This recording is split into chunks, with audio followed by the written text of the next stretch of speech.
श्री रामानुजाचार्य भगवान, जिनको अपना गुरु स्वरूप भगवान को मानते थे, आचार्य प्रवर श्री रामानुजाचार्य जी के नारायण भगवान से 4 संबंध दक्षिण में स्थापित हुए। ठाकुर जी से 4 संबंध, पिता, पुत्र, गुरु और शिष्य। एक जगह ठाकुर जी को आप अपना पिता मानते हैं, एक जगह ठाकुर जी को आप अपना शिष्य मानते हैं, एक जगह ठाकुर जी को गुरु मानते हैं और एक जगह पुत्र मानते हैं। रामानुजाचार्य जी के 4 संबंध हैं, जिसमें कांची में विराजमान श्री वरदराज भगवान, जिनका आज प्राकट्य दिवस है, वे ठाकुर जी के, वे रामानुजाचार्य जी के गुरु हैं। सब लोग बहुत ध्यान से श्रवण कीजिए। वरदराज भगवान दर्शन के लिए सब लोगों के लिए उपस्थित हैं वहां पर, परंतु जो वरदराज भगवान का मूल स्वरूप है वो 40 वर्ष में एक बार उसका दर्शन होता है। और संभवतः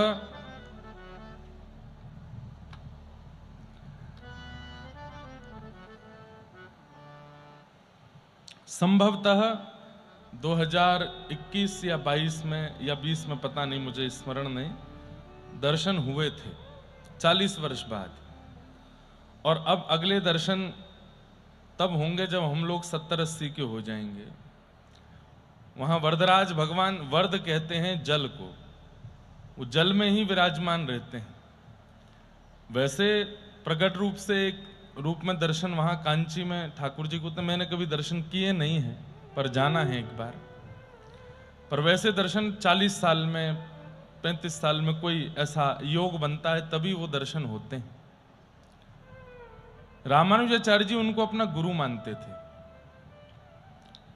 कांचीपुरम में वरदराज भगवान। तिरुपति वेंकटेश भगवान, ये रामानुजाचार्य जी को गुरु मानते थे, तो इसलिए वेंकटेश भगवान रामानुजाचार्य जी के शिष्य हैं।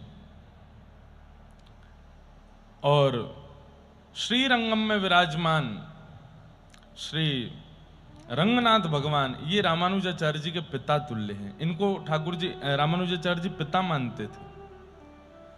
और बेंगलोर के पास में कर्नाटका में विराजमान संपत कुमार भगवान, इनको रामानुजाचार्य जी अपना पुत्र मानते थे। 4 संबंध आचार्य प्रवर के दक्षिण में स्थापित हुए, जिनमें से आज श्री वरदराज भगवान का प्राकट्य दिवस। आज मुझे एक संदेश आया, उसके माध्यम से मुझे ये बात पता चली। अभी 1, 2, 3 जो हम लोग एक सत्र करने वाले हैं, उसमें यही सब चर्चाएं होंगी। उसमें वे ही लोग उपस्थित रहेंगे जो रामानुज संप्रदाय से दीक्षित हैं, क्योंकि कई रहस्य हैं जो आचार्यों ने उद्घटित किए हैं। उनका श्रवण केवल वही कर सकते हैं जिनके भुजा के मूल में शंख चक्र अंकित है।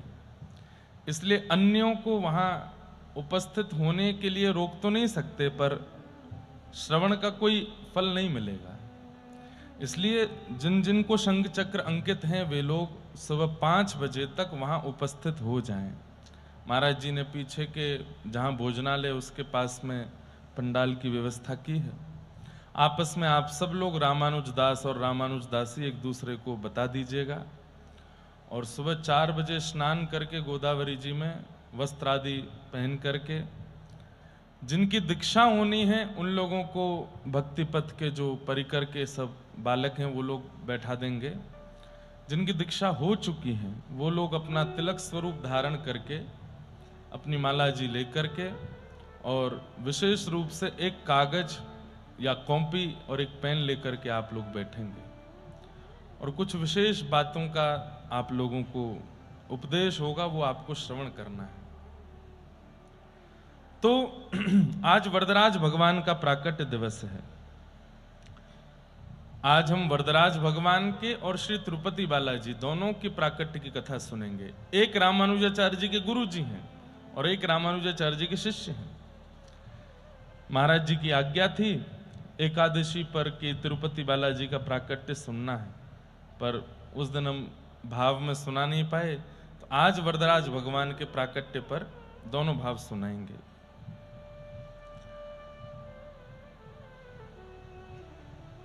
परम भक्त थे श्री रामानुजाचार्य जी श्री वरदराज भगवान के। उन्होंने भगवान वरदराज से ही षडक्षरी मंत्र की विधि समझी थी। षडक्षर मंत्र कौन सा है ये हम उस दिन बताएंगे। अष्टाक्षर मंत्र आपका मूल मंत्र है, षडक्षर मंत्र उसकी पूर्ण विधि श्री वरदराज भगवान से ही आपने प्राप्त की। एक सुंदर सिद्धांत प्राप्त किया जिसे वरदराज रामानुज संवाद माना जाता है। हमारे रामानुज संप्रदाय में बंधुओं सैद्धांतिक चर्चा बहुत ज्यादा है, वैदिक चर्चा बहुत ज्यादा है, क्योंकि हम लोग व्रज से जुड़े हुए हैं तो हमारे भाव में प्रेम रस का संचार ज्यादा रहता है। परंतु उस प्रेम रस में और चार चांद लगेंगे यदि रामानुज सिद्धांतों को समझ लिया जाए। उसी के लिए ही हमने आप लोगों को, कई सारे शिष्यों को बुलवाया है। तो वरदराज रामानुज संवाद जो कि रामानुजाचार्य जी ने षडक्षर मंत्र की विधि जानी वरदराज भगवान से, उसी को कहते हैं। उन्होंने कांची में भगवान की सेवा की और बाद में वरदराज के निर्देशन से श्रीरंगम में जाकर के वैष्णवों का पालन किया।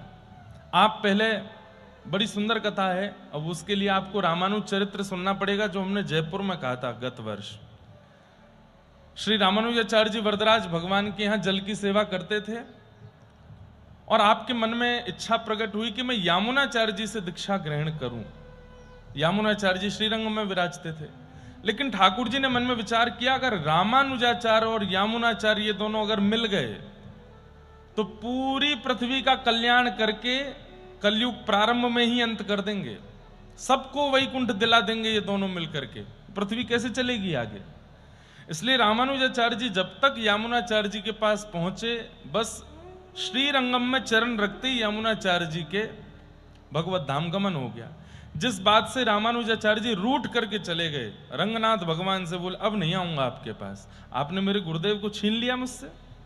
ठाकुर जी बोले भैया संसार चलने दोगे कि नहीं? रामानुजाचार्य जी बोले आप चाहते क्या हैं?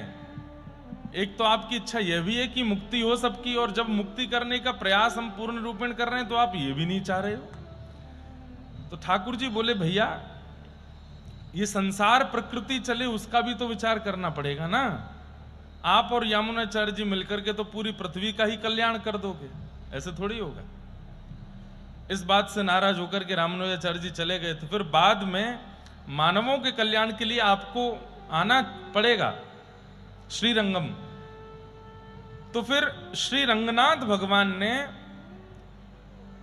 वरदराज भगवान के एक गुण पर रीझ करके एक सुंदर गायक जो कि वहां के आचार्य के ही पुत्र थे, उनसे कहा कि जाकर के वरदराज भगवान के सामने गायन सेवा करो। और वरदराज भगवान गायन सुनकर के जब रीझ जाएं और कहें वरदान मांगो तो कह देना रामानुजाचार्य जी को श्रीरंगम भेज दो। बहुत विस्तृत चरित्र है, हम उसमें उतना नहीं जाएंगे। तो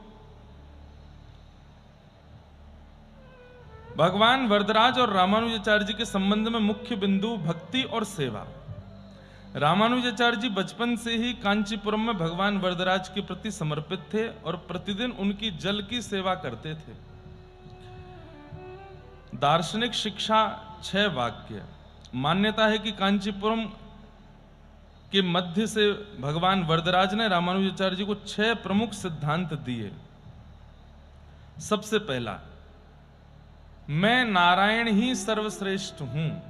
ये वरदराज भगवान ने स्वयं रामानुजाचार्य जी को कहा, मैं नारायण ही सर्वश्रेष्ठ हूं, मेरी आराधना, मेरी वंदना, मेरी स्तुति, मेरा कैंकर्य ही मानव का कल्याण करेगा। स्पष्ट रूप से भगवान ने प्रकट होकर के रामानुजाचार्य जी को यह बात कही। दूसरा सिद्धांत भगवान ने दिया, जीवात्मा और परमात्मा भिन्न हैं, विशिष्टाद्वैत, एक नहीं है। परमात्मा और जीवात्मा में भेद है। हमारा सिद्धांत जो है रामानुज परंपरा का विशिष्टाद्वैत सिद्धांत है।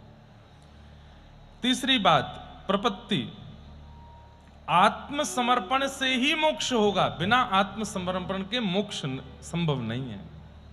भगवान ने कितने छोटे छोटे वाक्यों में सूत्रों को कहा रामानुजाचार्य जी से। इनका व्याख्यान विस्तार से मैं उस 1, 2, 3 तारीख को सुबह के सत्र में करूंगा। आत्मसमर्पण से ही मोक्ष, मोक्ष मतलब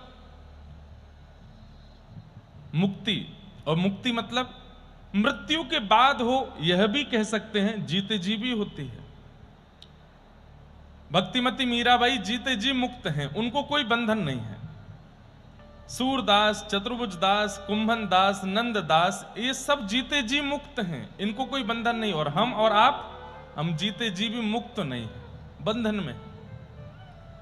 ठाकुर जी कह रहे हैं मुक्ति का एक ही उपाय है, आत्मसमर्पणम, आत्मनिवेदनम, नवदा भक्ति का अंतिम भाव। सब मुझे अर्पित कर दो।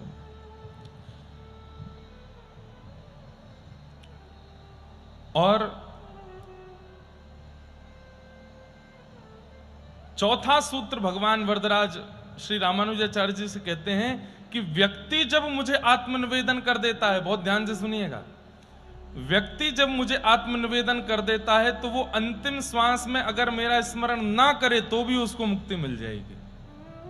क्योंकि आत्मनिवेदन, आत्मसमर्पण करने के बाद उसकी अंतिम श्वास में वो भले ही मुझे स्मरण ना कर पाए, मैं उसका स्मरण करता हूं। हमारे रामानुज संप्रदाय में सिद्धांत बड़ा अलग है, बहुत बहुत भावों से बहुत अलग है। हमारे यहां ऐसा भाव कहते हैं कि शंख चक्र अंकित हो गए, माथे पर उर्ध्वपुंड विराजमान हो गया, उसके बाद ठाकुर जी कह रहे हैं चाहे जो हो जाए, तुम्हारा पतन होने से, तुम्हारा पतन होने के लिए कोई रास्ता नहीं बचेगा, पतन हो ही नहीं सकता। शंख चक्र अंकित हो गए, अब तो मेरी प्राप्ति निश्चित है। पर दीक्षा ग्रहण के बाद कुछ सिद्धांतों का पालन करना है, नहीं तो आप कर्म से, विचार से, व्यवहार से दूषित हो सकते हो। इसलिए उन सिद्धांतों को समझना जरूरी है। और अंतिम उपदेश करते हुए ठाकुर जी, वरदराज भगवान ने रामानुजाचार्य जी से कहा कि तुम महापूर्ण स्वामी जी के पास जाकर के उनको गुरु रूप में स्वीकार करो। इस प्रकार ये 6 निर्देश वरदराज भगवान ने दिए। वरदराज भगवान के स्वप्न और आदेश पर ही रामानुजाचार्य जी ने कांची से श्रीरंगम जाकर के वैष्णव संप्रदाय का नेतृत्व किया। ऐसे श्री वरदराज भगवान हमारी पूरी कथा सुनते हैं। कई बार आप लोगों ने दर्शन किया होगा, भागवत जी जो विराजमान है, ये भागवत जी भी दत्त धाम की हैं। पूज्य महाराज जी ने मास कथा में हमको प्रदान की थी, तब से यही भागवत जी विराजती हैं।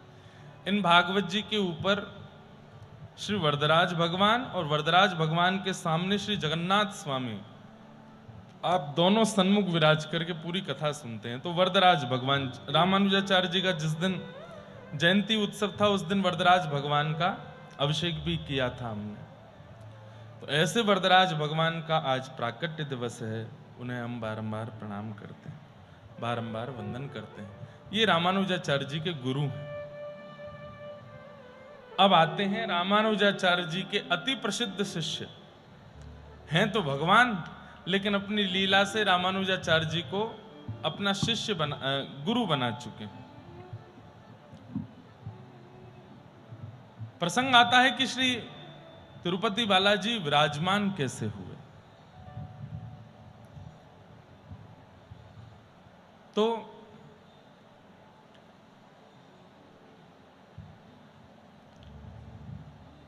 प्रभु श्री राम जब रामावतार में प्रकट हुए, उनसे पूर्व एक वेदवती नाम की कन्या थी। बहुत ध्यान से सुनिएगा। एक वेदवती नाम की कन्या ने खूब यज्ञ किए, तप किए कि भगवान मुझे पति रूप में प्राप्त हो।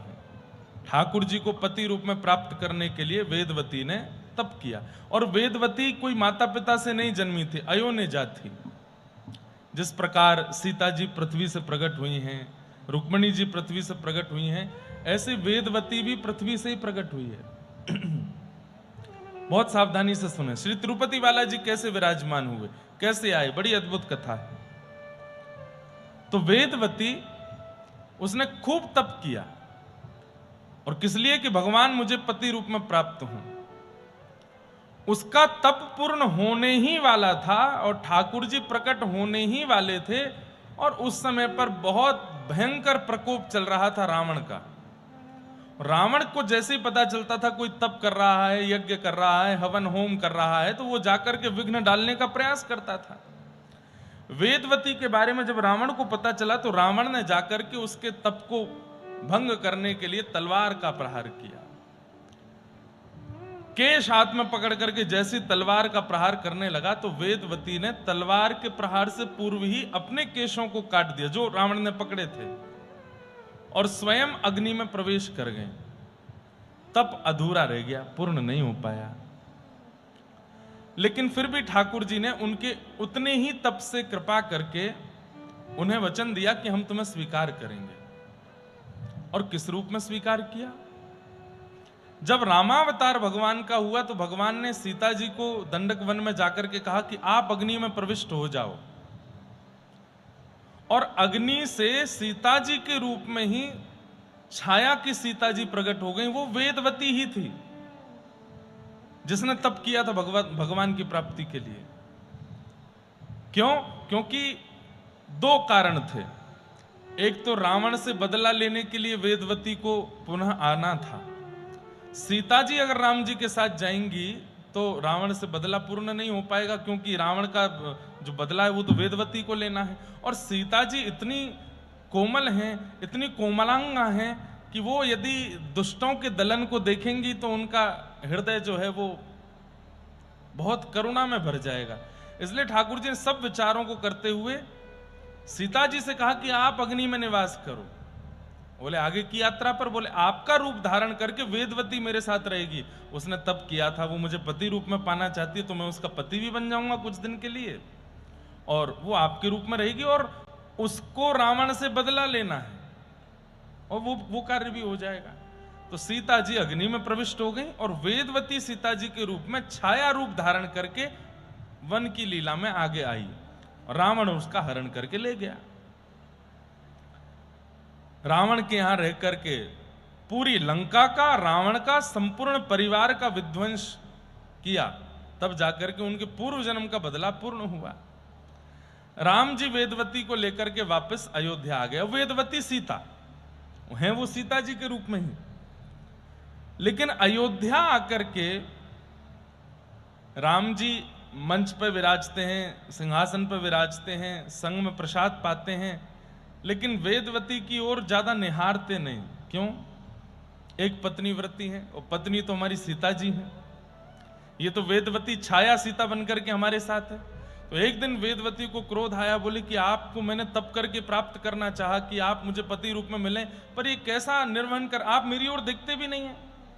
बोले देवी मैं मर्यादा पुरुषोत्तम राम हूं, एक पत्नी व्रती हूं, और मेरी पत्नी पावक में है, अग्नि में निवास कर रही है। आप तो वेदवती हैं, मेरी पत्नी के रूप में आई हो।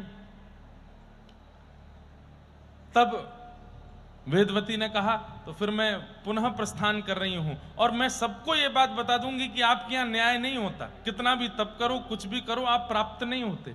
तब ठाकुर जी बोले नहीं नहीं नहीं, ऐसा नहीं करो। बोले क्या होगा फिर? मेरे भजन का तप का फल मुझे कैसे मिलेगा? तब भगवान बोले हम तुम्हें वचन देते हैं, कालांतर में तुम आकाश राज की बेटी पद्मावती बनकर के आओगी, और हम वेंकटाधिपति श्री तिरुनारायण भगवान के रूप में प्रकट होंगे, और तुम्हारे साथ विवाह करेंगे, विवाह करके तुम्हारे साथ निवास करेंगे। इसलिए अब तुम एक जन्म और लो, आकाश राज की पुत्री पद्मावती बनकर के आओ। आकाश राज की पुत्री पद्मावती के रूप में प्रकट हुई। बचपन से ही ठाकुर जी की लीला कथा श्रवण करके भगवान को पति रूप में मान लिया। अपने पिताजी से कहा कि मैं विवाह करूंगी तो केवल और केवल इन्हीं से करूंगी, नारायण से करूंगी, इनके अलावा किसी और से मेरा संयोग नहीं होगा। इनके पिता ने कहा गैया चराने वाला जिसका रंग भी गोरा नहीं है, और हम इतने धनवान हैं, वो मेरी बेटी के मेरी बेटी का वरण करेगा, इतनी संपत्ति उसके पास है। तब पद्मावती जी ने बताया, मैं तो 3 जन्मों से उनकी प्राप्ति करना चाह रही हूं पिताजी, आप कृपा करके उनको स्वीकार कीजिए ना। बोले तो उनसे कहो आकर के हमसे तुम्हारा हाथ मांगे। तब पद्मावती जी ने खूब तप किया, तप करके ठाकुर जी का आवाहन किया, और तब तिरुनारायण भगवान श्री वेंकटाधिपति तिरुपति बालाजी, जिनको आजकल हम बोलते हैं, नाम उनका क्या है? तिरुनारायण भगवान, श्री वेंकटेश भगवान। तिरुनारायण भगवान प्रकट हो गए और प्रकट होकर के पद्मावती के पिताजी से हाथ मांगने गए। आपकी पुत्री ने पूर्व जन्म में तप किया था हमको प्राप्त करने के लिए, अब हम इस जन्म में आ गए इनका वरण करने के लिए, आप कृपा कर इनका विवाह हमसे कराओ। तो इनके पिताजी ने व्यंग में ठाकुर जी से कहा, इतनी संपत्ति है कि हमारी पुत्री को रख सको?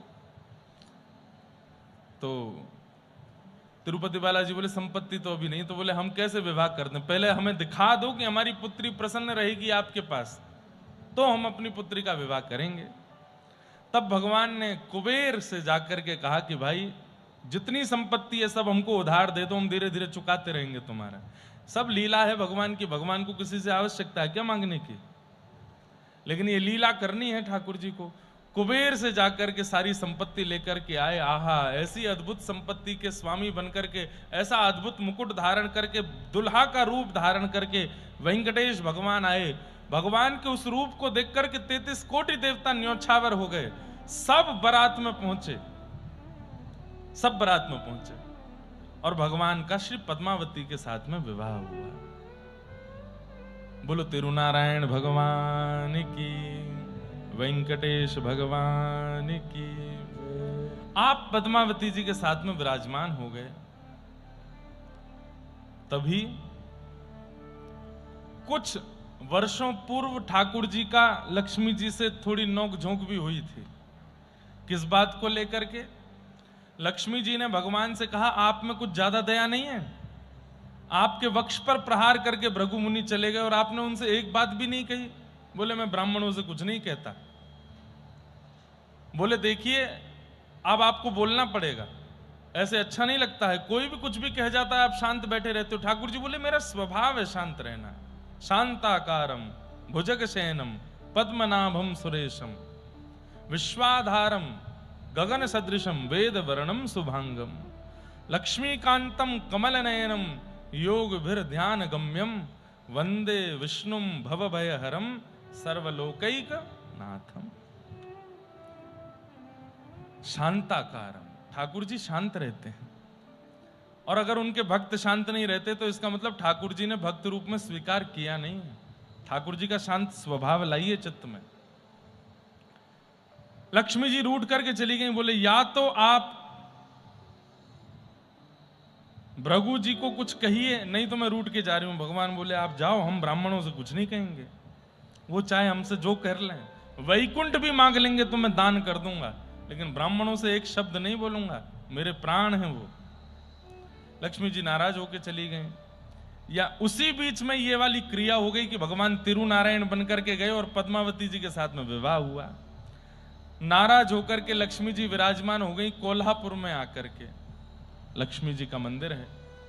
मुझे वहां किसी ने बोला कि महाराज जी ये पार्वती जी हैं, परंतु कई आचार्यों ने हमको कहा कि नहीं, वो पार्वती जी नहीं, लक्ष्मी ही हैं।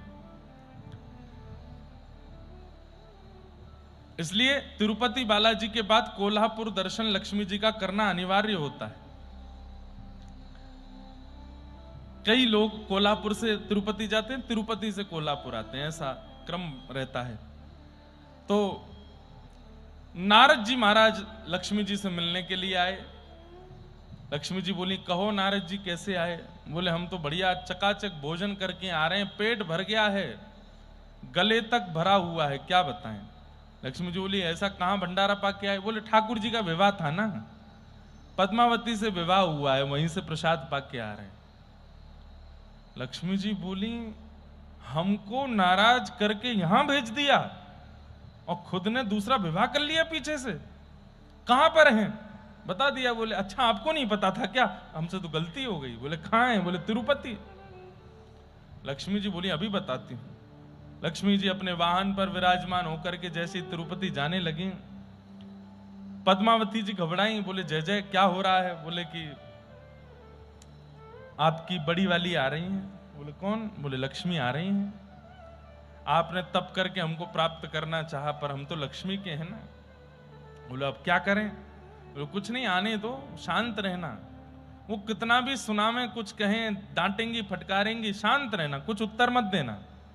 सबसे बढ़िया तरीका है किसी के क्रोध को शांत करने का कि तुम शांत रहो, कुछ मत बोलो।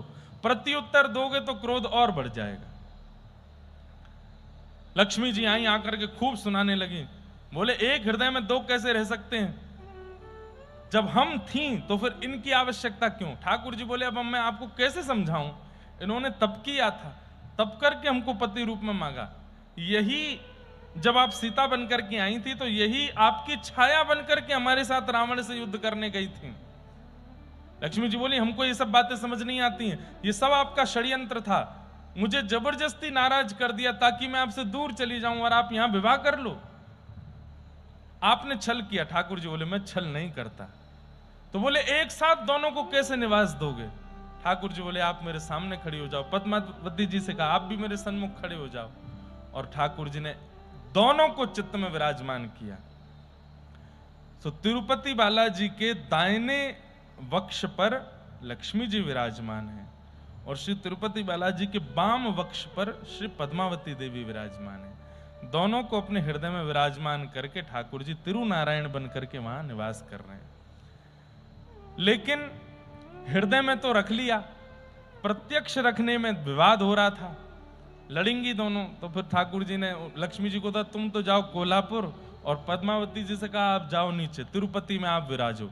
तिरुमला में अकेले ठाकुर जी विराजते हैं और जो लोग वहां दर्शन करने जाते हैं उनका खूब मंगलमय होता है। स्कंद पुराण में ऐसा लिखा है कि त्रेता में राम जी को देखने से जो फल त्रेता के लोगों को प्राप्त हुआ, कलयुग में वही फल तिरुनारायण भगवान का दर्शन करने से प्राप्त होता है, तिरुपति बालाजी का दर्शन करने से प्राप्त होता है। तो कथा थोड़ी सी आगे पीछे जैसी है, लेकिन इसको ध्यान पूर्वक चिंतन करोगे तो समझ आ जाएगी। वेदवती की तपस्या से प्रसन्न होकर के भगवान ने उन्हीं को पहले छाया की सीता के रूप में स्वीकार किया। छाया की सीता स्वरूप में वेदवती प्रसन्न नहीं थी, तब भगवान ने उनको पुनः पद्मावती के रूप में प्रकट कराया और स्वयं तिरुनारायण रूप में प्रकट होकर उनसे विवाह किया। और कुबेर से जितना कर्जा लेके आए थे भगवान आज तक चुका रहे हैं। तो वहां हुंडियां हैं, उन हुंडियों में जो भी दान दक्षिणा डाली जाती है वो सब ठाकुर जी सरकार को देते हैं। मतलब कुबेर का जो भी कर्जा है वो चुका रहे हैं। आज भारत सरकार पर जितना भी धन इकट्ठा होता है उसमें सबसे ज्यादा धन जहां से आता है वो तिरुपति बालाजी।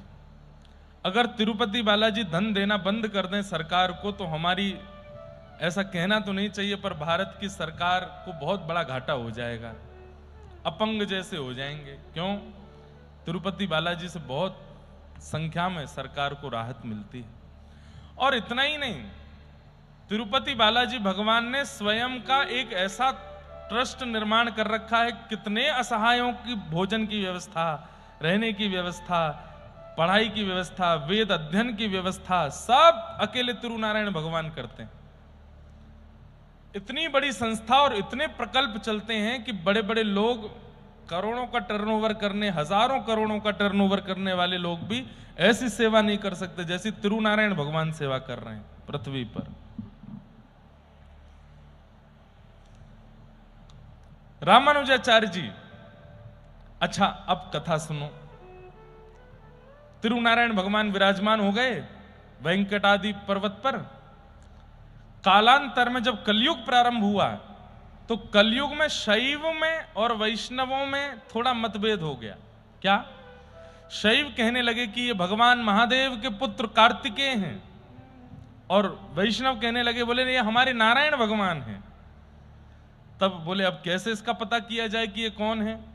तो असंख्य संख्या में शैव और वैष्णव सब पहुंच गए तिरुपति, और वहां जाकर के रामानुजाचार्य जी ने एक प्रस्ताव रखा। बोले क्या?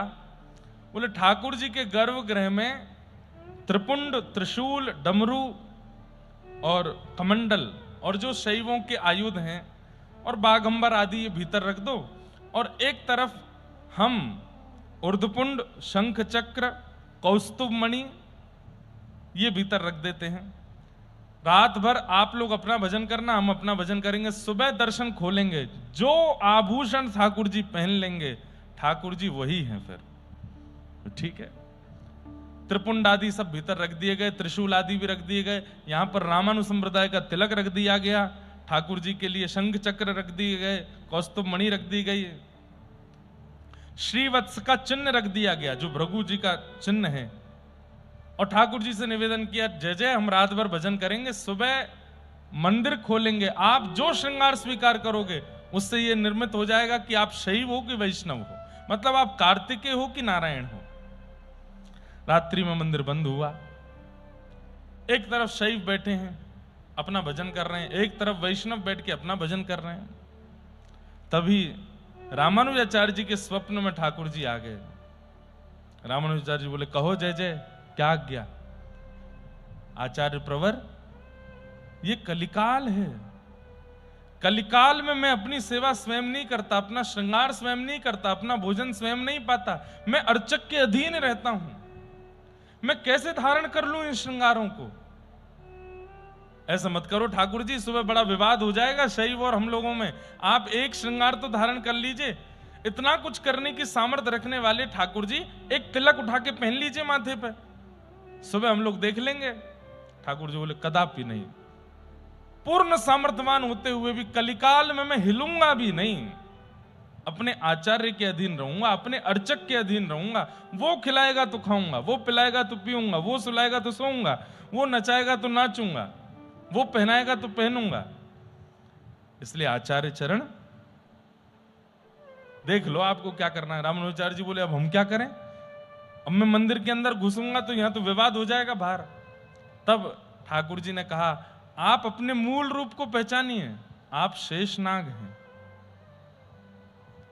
आप शेषावतार हैं, नाग रूप धारण कीजिए। मंदिर के बाजू में एक नाली है जहां से अभिषेक का जल बाहर जाता है, और नाग रूप धारण करके वहां से भीतर आ जाइए, और भीतर आके आचार्य रूप धारण करके शंख चक्र तिलक पधरा दीजिए।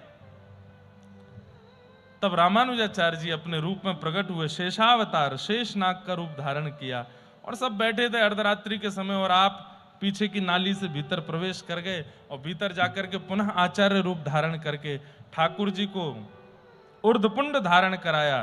दो भगवान के चरणारविंद, बीच में लक्ष्मी, नीचे आसन, और यहां पर शंख चक्र दोनों ठाकुर जी के हस्तकमल, हस्तकमल ठाकुर जी के बिल्कुल कंधे के ऊपर हैं, ऐसे हैं तिरुनारायण भगवान।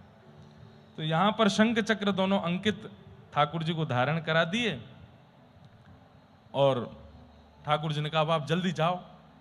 पुनः नाग रूप धारण करके आप बाहर आ गए, आकर के वैष्णवों के बीच में कीर्तन करने लगे। प्रातःकाल मंदिर जैसे ही खुला, और खोलते ही सबने देखा कि ऊर्ध्वपुंड धारण है, शंख चक्र अंकित है, जय जयकार होने लगी, श्रीमन नारायण की जय हो, श्रीमन नारायण की जय हो, और नारायण घोषित हो गए।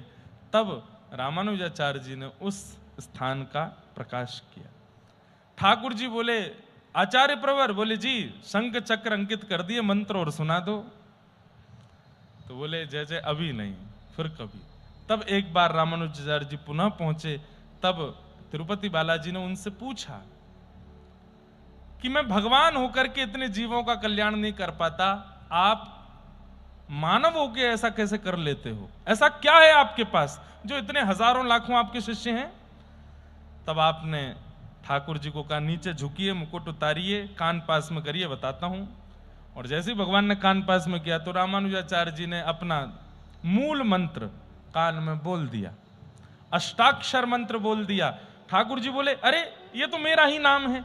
तो ठाकुर जी से आचार्य प्रवर बोले, बस यही है, आपके नाम से ही सब कल्याण हो रहा है दुनिया का, हमारे पास कोई जादुई कोई छड़ी थोड़ी है, आपका नाम ही है नाथ। और सुनिए, बोले क्या, शंख चक्र पहले अंकित हो गए थे, तिलक अंकित हो गया था, अब नाम भी हो गया, मंत्र भी दे दिया है।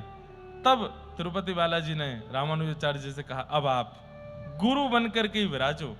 तिरुपति बालाजी में बाकी सब जगह रामानुजाचार्य जी ऐसे विराज रहे हैं, तिरुपति बालाजी में ऐसे विराजते हैं। और वेंकटेश भगवान वहां पर बड़े अद्भुत रूप में विराजमान है। व्यक्ति को साल में एक बार तो तिरुपति जरूर जाना चाहिए। अगले वर्ष हमारी कथा है 2027 में, तिरुपति में कथा है, रोज जाएंगे। गोविंदा गोविंदा वेंकटरमणा गोविंदा। अब फिर आगे चल करके बड़ी वहां की विधियां हो गई, केशदान का भाव हो गया और भी कई भाव हो गए।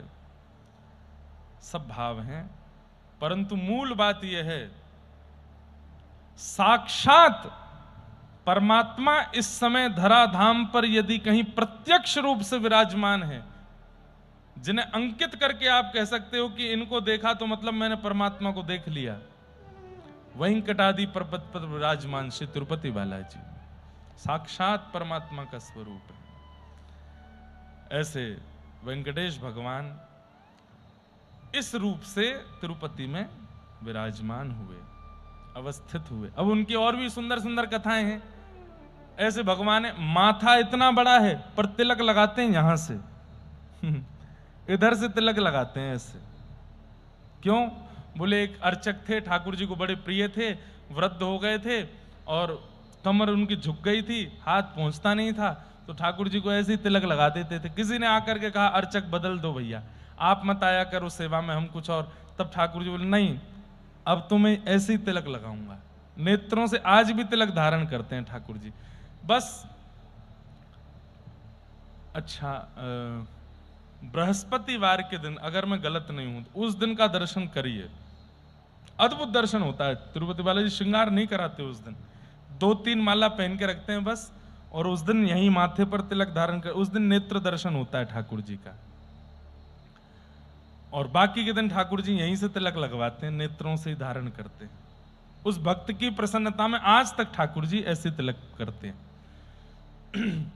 एक ग्वारिया था, वो रोज दूध लेकर के ऊपर आता था। ठाकुर जी ने उसको कहा कि भाई तुम वृद्ध हो गए हो, मत आया करो, इतना नीचे से आते हो चढ़ करके पूरे पर्वत पर, हमको बहुत कष्ट होता है। बोला मैं, मेरी सेवा है, मुझे रोको मत, मैं आऊंगा। तो ठाकुर जी बोले जब तक दूध मिलेगा तब तक तो आएगा, दूध मिलना बंद होगा तो फिर कैसे आएगा। तो ठाकुर जी रात को ही जाते, सब गैयाओं के नीचे बैठ के थन से दूध पियाते, सारी गैयाओं का दूध पियाते। सुबह जब वो दूध काटने बैठता तो एक बूंद दूध नहीं मिलता। अब बिना दूध के कैसे जाए ऊपर? तो गया नहीं, एक दिन नहीं गया, 2 दिन नहीं गया, 3। उसने कहा कौन आकर के रात में मेरी गायों का दूध पी जाता है। लाठी लेकर के बैठा, और इतने में गोपाल रूप धारण करके श्री तिरुनारायण भगवान तिरुपति बालाजी आए, और गैयाओं का थन मुख में लेकर के जैसे ही पी रहे थे, तुरंत उसने दूर से देखा ये कोई बालक है, कोई अहीर का बालक आया है, दूध पी रहा है। वहीं से निशाना लेकर के उसने जोर से लाठी मारी। ठाकुर जी भागे, लेकिन लाठी जाकर के ठोड़ी पे लगी, और ठाकुर जी दौड़ करके ऊपर मंदिर पहुंचे। 2-4 गायों का दूध बच गया था, उसने निकाल लिया, लेकर के ऊपर गया तो तिरुपति बालाजी की थोड़ी से खून रक्त प्रवाह हो रहा था। उसने पूछा जय जय ये आपकी थोड़ी पर कैसे लगी? बोले मत पूछो, बस एक भक्त ने मारा। कौन से भक्त ने मारा, नाम तो बताओ उसका। भगवान ने उसी का नाम बोल दिया। बोले तुमने?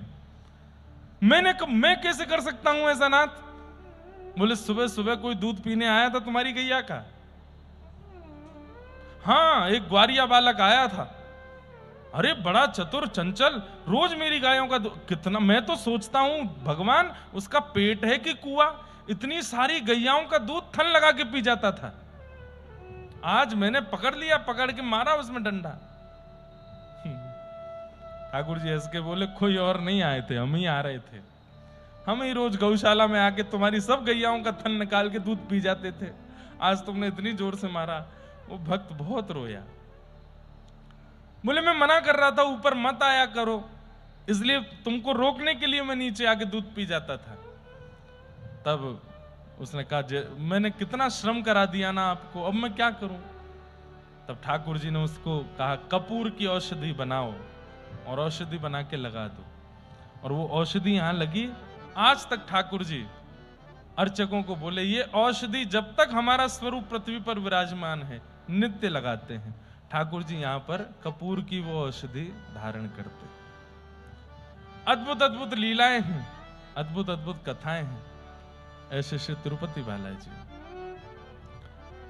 रामानुजी वैष्णव जब दर्शन करने जाए तो तिरुनारायण भगवान को देख करके पहला प्रणाम तो करे कि हे श्रीमन नारायण मेरा प्रणाम स्वीकार करें, और दूसरा कहे जय हो हमारे बड़े गुरु भाई, हमारा प्रणाम स्वीकार कीजिए, आप हमारे बड़े गुरु भाई हैं।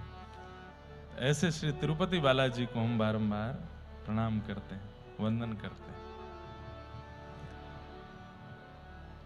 तो महाराज जी की इच्छा थी कि तिरुपति बालाजी कैसे विराजे, तो वो कथा का थोड़ा सा संस्मरण संक्षिप्त रूप से हमने कहने का प्रयास किया। अब आइए श्री चतुर्भुज दास जी के पावन प्रसंग में हम लोग प्रवेश करते हैं। ये बात आप लोगों ने कुम्मन दास जी के चरित्र में सुनी है कि कुम्मन दास जी के 7 पुत्र थे। बहुत ध्यान से सुनिएगा। कुम्मन दास जी और उनकी पत्नी जब श्रीमद वल्लभाचार्य जी को प्रणाम करने के लिए गए, आचार्य चरण ने कहा कि वरदान मांगो, तो पत्नी ने कहा कि पुत्र रत्न दे दो। तब कुम्मन दास जी ने क्रोध भी किया कि तुमने ठाकुर आचार्य चरण से भगवान नहीं मांगे। तब आपकी पत्नी ने कहा कि भाई मेरी बुद्धि में जो आया मैंने मांग लिया, अब तुमको जो आवे तुम मांग लो। तो आपने आचार्य चरण से कहा कि मुझे तो नित्य निकुंज के रस का अनुभव हो, ऐसी कृपा कर दो। तब आचार्य चरण ने कहा चिंता मत करो, तुम्हारा जो भाव है वो भी पूर्ण होगा, पत्नी का भाव भी पूर्ण होगा, तुम्हारे घर 7 बालक जन्म लेंगे।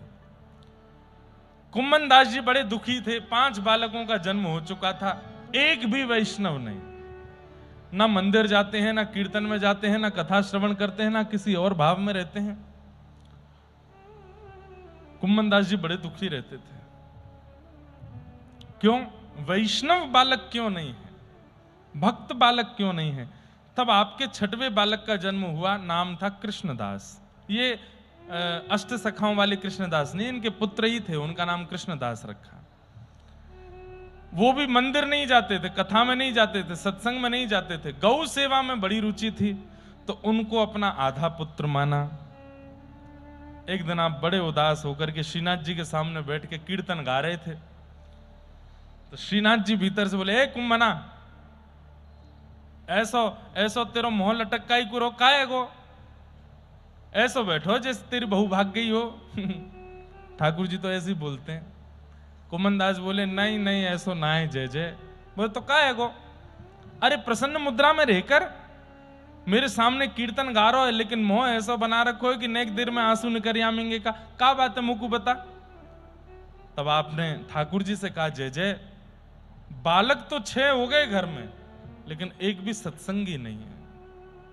मन को बड़ी व्यथा है, मन को बड़ी पीड़ा है नाथ, मैं व्रत होता जा रहा हूं, कल को मेरे प्राण निकल जाएंगे, मेरे बाद कौन आपको कीर्तन सुनाएगा यहां आके। अरे तू चिंता करे, चिंता मत करे, चल चोरी करके आमे।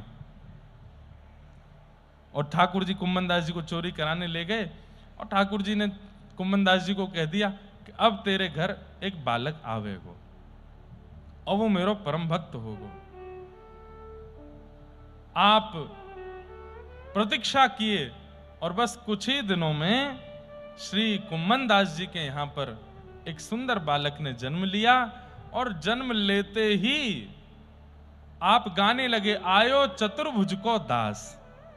कथा सुनी थी कुम्मन दास जी के चरित्र में कि जब ठाकुर जी छीके से मटकी माखन चुरा रहे थे, तो धोती नीचे उतरने लगी, तो 2 भुजा से धोती पकड़ी, 2 भुजा से छीका, चतुर्भुज रूप में दर्शन किए।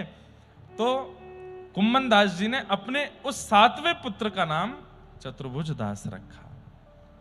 आयो चतुर्भुज दास, आयो चतुर्भुज दास, ऐसा करके आप कीर्तन करने लगे। चतुर्भुज दास जी का जन्म हुआ। जन्म लेते ही आपके अंदर सुसंस्कार होने लगे। 11 दिन की अवस्था में चतुर्भुज दास जी को लेकर के कुम्मन दास जी जैसे ही घर का शुद्धिकरण हो गया, श्रीमद वल्लभाचार्य जी के पास लेकर के उनको गए और कहा, जय जय, आपकी कृपा से ये छोटो लाला भयो है, अब आप पे कृपा करो। तब गोसाई जी ने उनको 11 दिन की अवस्था में ब्रह्म संबंध कर दिया, दीक्षा दे दी। 11 दिन की अवस्था में दीक्षा हो गई। 11 दिन का बालक क्या जाने। और जहां गोसाई जी इतना परख करके, इतना देख करके दीक्षा ग्रहण कराते थे, पता नहीं क्या चतुर्भुज दास जी को देख करके उनके मन में आया और उनको तुरंत दीक्षा दे दी। और आपने तुरंत 11 दिन का बालक, दीक्षा नामकरण तो होता नहीं 11 दिन के का, तब आपने कुम्मन दास जी से पूछा, या बालक को कहां नाम रखनो है? जय जय, अब आपकी गोद में है, आप जो चाहो वो धर दो। लेकिन कुम्मन दास जी के मन में तो चतुर्भुज दास नाम ही था। तब गोसाई श्री विठल नाथ जी ने नवनीत प्रियालाल जी, श्रीनाथ जी दोनों के चरणन में बालक को पधरा करके, और ये चमत्कार ही था, तुरंत चतुर्भुज दास जी की गोद में देते हुए बोले, या को नाम होएगो, कुम्मन दास जी की गोद में देते हुए बोले, या को नाम होएगो चतुर्भुज दास। कुम्मन दास जी के तो नेत्र सजल हो गए, बोले जो मैं सोच के बैठो वही नाम आपने धर दियो, जो मैं सोच के विराज रहो वही नाम आपने धर दियो। बस ये वैष्णव हो, ये भक्त हो, ये ठाकुर जी को अर्चक हो, ठाकुर जी को सखा हो, ऐसी मेरी इच्छा है। बंधुओं, मात्र 2.5 वर्ष की अवस्था और श्री चतुर्भुज दास जी, 2.5 वर्ष का बालक कितना बड़ा होता है, थोड़ा बहुत चलना सीख जाता है बस। 2.5 वर्ष की अवस्था में एक दिन श्री चतुर्भुज दास जी शांत मुद्रा में बैठे थे, और उनको बैठे देख कुम्मन दास जी ने पूछा, अरे लाला, ये ऐसा शांत चित्त कैसे बैठो, नेत्र बंद करके, ऐसे समाधि लगा करके? तो श्री चतुर्भुज दास जी 2.5 वर्ष के अपने पिताजी से कह रहे हैं, तो कुम्मन दास जी बोले, अरे कौन को ध्यान लगा रहे हो, कहां देख रहे हो लाला? बंधुओं, कितने बड़े आश्चर्य की बात है, अष्ट सखाओं में चतुर्भुज दास जी जैसा कोई नहीं हुआ। 2.5 वर्ष की अवस्था में पहला पद गाया इन्होंने, 2.5 वर्ष की अवस्था में पहला पद गाया। कुम्मन दास जी बोल रहे, लाला कौन को चिंतन कर रहे हो, कहां ध्यान लगा रहे हो, ये एकांत में बैठ के कहां चिंतन कर रहे हो? तब आपने अपने पिताजी को सन्मुख बैठा करके कहा, मेरे हृदय में जो दिख रहा है मैं आपको दिखाऊं। बोले दिखाओ।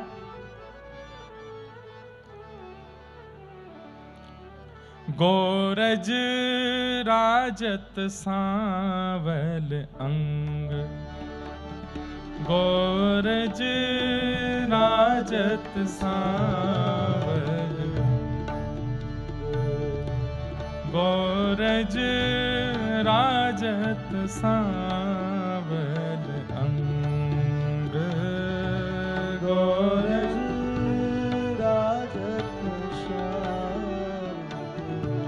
देख सखी व्रज तेवन आवत, देख सखी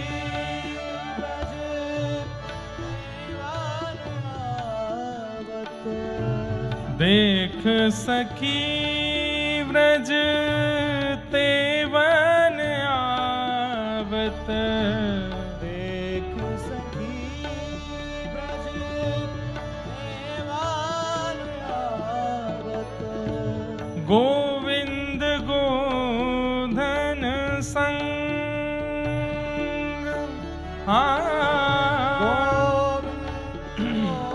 गोधन संग,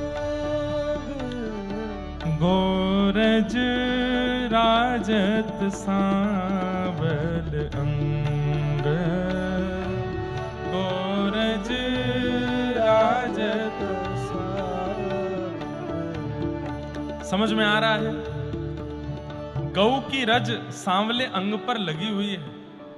ठाकुर जी देख सखी व्रजते वन आवत, गोविंद गोधन संग, गायों के संग ठाकुर जी वन में जा रहे हैं, और गैयाओं की, लाखों गैयाओं की चरण रज उड़ उड़ करके ठाकुर जी के श्री अंग का स्पर्श कर रही है। और वो स्पर्श सांवले अंग पर इतना सुंदर लग रहा है, इतना सुशोभित हो रहा है, उसको देख करके श्री चतुर्भुज दास जी गा रहे हैं, अंबुज वदन। अंबुज वदन मतलब गहरे सरोवर, गहरे नदी जैसा जिनका अंग है। गहरी नदी, गहरा सरोवर नीला होता है इसलिए। और उस गहरे सरोवर, गहरे नदी में कई बार कमल प्रकट हो जाते हैं, तो उसकी उपमा ठाकुर जी को दी जा रही है। अंबुज वदन नयन युग खंजन, अंबुज वदन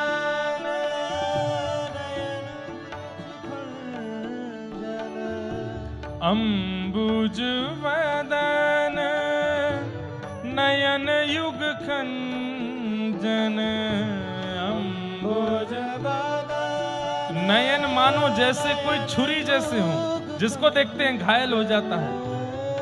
क्रीडट अपने रंग, क्रीडत हो, क्रीडत अपने रंग,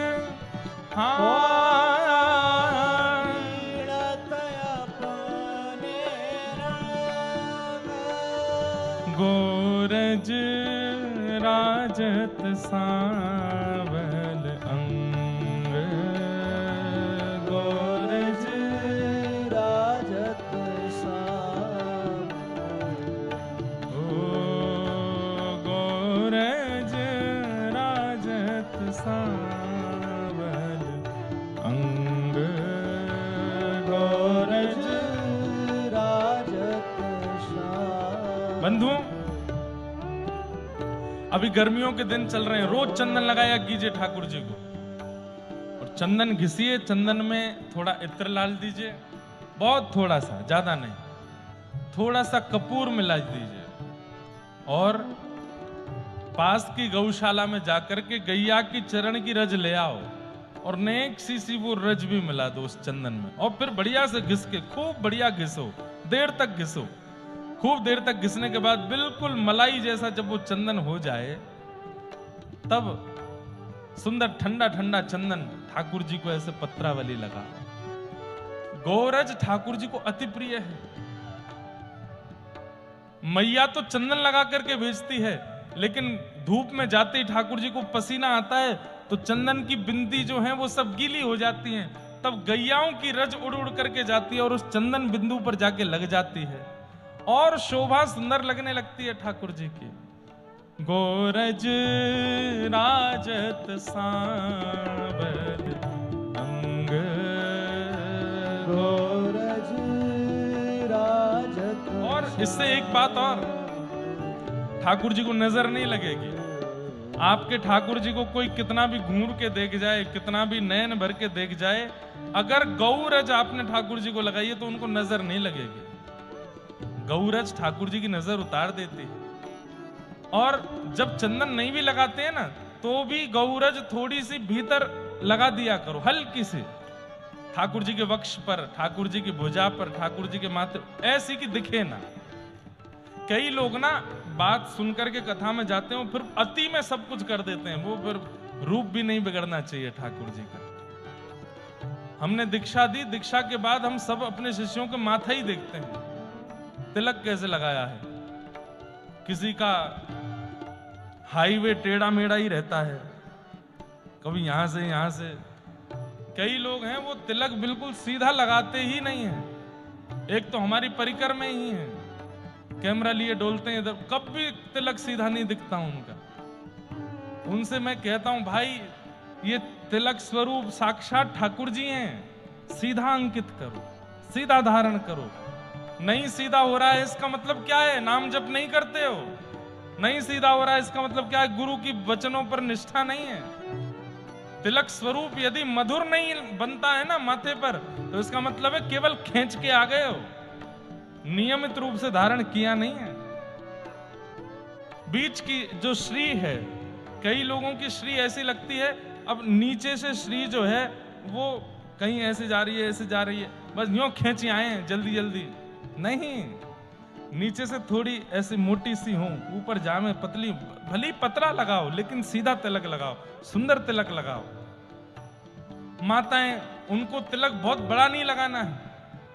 एक दो बहनों को देखा वो यहीं से यूं लगाती हैं ऐसे, जैसे सींग निकल आए हों, नहीं, बहुत हल्का सा धारण कीजिए, श्वेत नीचे, बहुत बिल्कुल जैसे बिंदी होती है ऐसे श्वेत 2 आसन, सीधा भी लगा सकते हैं, ऐसे सीधा जैसे दक्षिण भारत में लगाते हैं, ऐसे सीधा आसन, उसके ऊपर श्री धारण करो। श्री भी ज्यादा बड़ी नहीं हो, छोटी छोटी सी हो, छोटी मतलब ऐसी भी नहीं दिखे ही नहीं, मतलब सबसे बढ़िया बात है ये ठाकुर जी ही हैं, इनको सुंदर बना के धारण करो, देख करके मन प्रफुल्लित होना चाहिए। अब हम कभी रज का तिलक लगाते हैं, कभी पासा का तिलक लगाते हैं। आज ठाकुर जी का चंदन घिसा तो चंदन का तिलक धारण किया। चंदन, व्रजरज या तीर्थ की रज और पासा जो श्वेत होता है, इनको लगाने की अनुमति है। पासा विशेष रूप से लगाया जाता है, जो श्वेत होता है वो श्वेत द्वीप की रज है, हम जम्बू द्वीप में रहते हैं, वो श्वेत द्वीप की रज है वो, जो लगाने की आज्ञा दी गई। तो सुंदर श्रृंगार किया करो, ठाकुर जी का भी सुंदर करो, अपने माथे का भी तिलक सुंदर धारण करो। ऐसे नहीं बस खींच दिए कहीं से भी कहीं निकल आए ना, बैठ के ध्यान पूर्वक केंद्र, 5 मिनट लेट हो जाए चलेगा, तिलक सुंदर धारण करो। कैसे लग रहे हैं ठाकुर जी? अंबुज वदन नयन युग खंजन, आहा, नील सरोवर जैसा जिनका वदन है, कभी कभी नेत्र खोलते हैं तो ऐसा लगता है नील सरोवर में कमल प्रकट हो गया हो, 2.5 वर्ष का बालक बोल रहा है। और नयन युग खंजन, नेत्र ऐसे हैं जैसे मानो कोई छुरी चला रहा हो, घायल हो जाता है जिसको देख लेते हैं। क्रीडट अपने रंग, अकेले क्रीड़ा कर रहे हैं, मधुमंगल, श्रीदामा, तनसुका, मनसुका, धनसुका कोई नहीं है, अकेले खेल रहे हैं अपने साथी। कभी एक गैया पे चढ़ जाते हैं, कभी दूसरी गैया पे कंधा रख लेते हैं। और ये चतुर्भुज दास जी को दिख रहा है, वो कुम्मन दास जी को बता रहे हैं। और कुंचित केश सुदेश मानो, कुंचित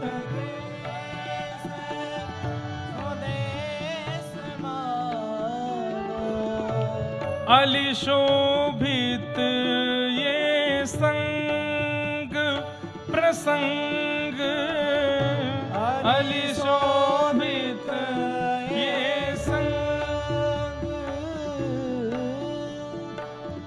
कवहु कवेणु बजावत गिरधर,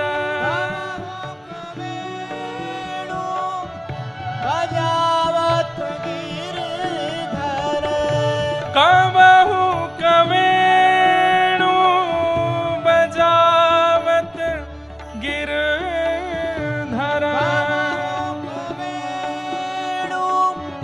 बजावत गिरधर, नाना तान तरंग, ओ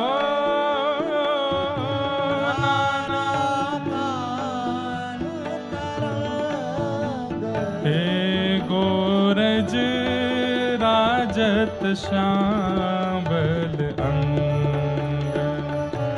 गोरज राजत,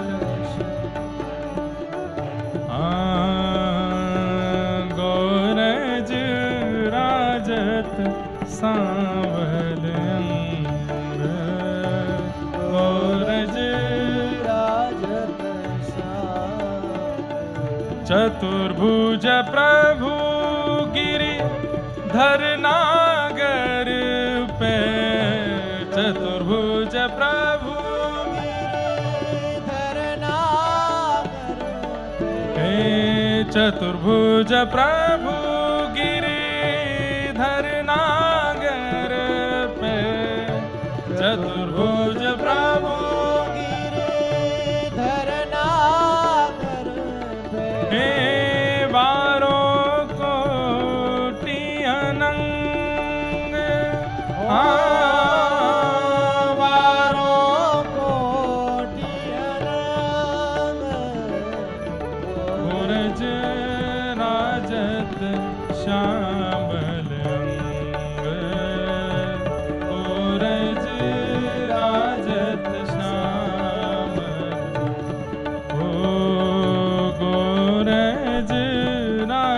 राजत श्यामल अंग गोरज राजत श्याम हे राजत श्यामल राजत श्याम ओ राजत श्यामल राजत श्याम हे राजत श्यामल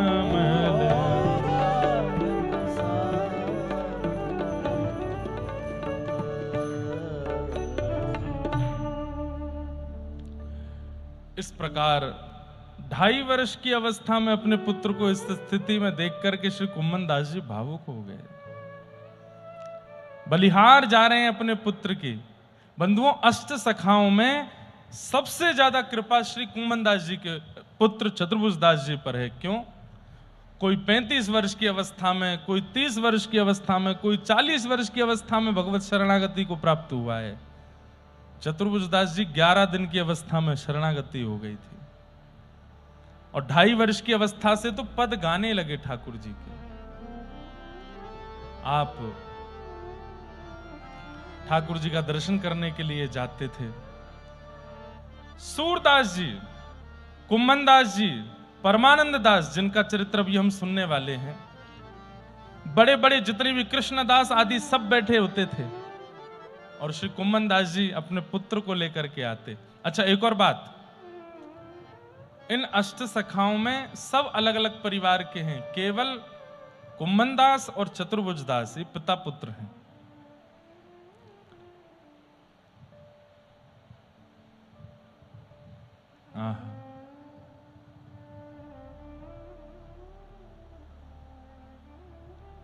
आप ठाकुर जी का मधुर दर्शन करने के लिए आते, गुसाई जी से जाकर के कुम्मन दास जी कहते, जय जय, आपको ही बालक है, आपकी कृपा से ही प्राप्त भयो है, बस श्री जी से प्रार्थना करियो। बंधु, हमारे यहाँ श्री जी शब्द लाडली जी के लिए नहीं कहा जाता, दोनों के लिए कहा जाता है। श्री माने किशोरी जी और जी माने ठाकुर जी। श्री जी माने किशोरी ठाकुर जी। कई लोग सोचते हैं श्री जी का मतलब केवल किशोरी जी। हाँ हैं, वो भी हैं, परंतु जैसे अब आप राधा वल्लभ जी जाओ और राधा वल्लभ जी से बाहर निकल के आप पूछो कि राधा वल्लभ जी के दर्शन कब होंगे, तो पहचान में आ जाओगे कि आप नए नए आए हो। पुराने दर्शक होगे तो क्या कहोगे, श्री जी के दर्शन कब होंगे? श्री माने राधा और जी माने वल्लभ। श्री जी, श्री जी का मतलब दोनों युगल। कुम्मन दास जी बोले, श्री जी से कहियो बालक को स्वीकार करे। बोले, तेरो बालक तो स्वीकार है चुको है, तू काय को चिंता करे। कुम्मन दास जी वहां कीर्तन गाते थे और श्री चतुर्भुज दास जी बैठ करके केवल श्रीनाथ जी को देखते रहते थे। एक दिन कुम्मन दास जी कीर्तन गा करके बाहर गए, पुनः लौट करके आए तो देखे चतुर्भुज दास जी वहां नहीं है।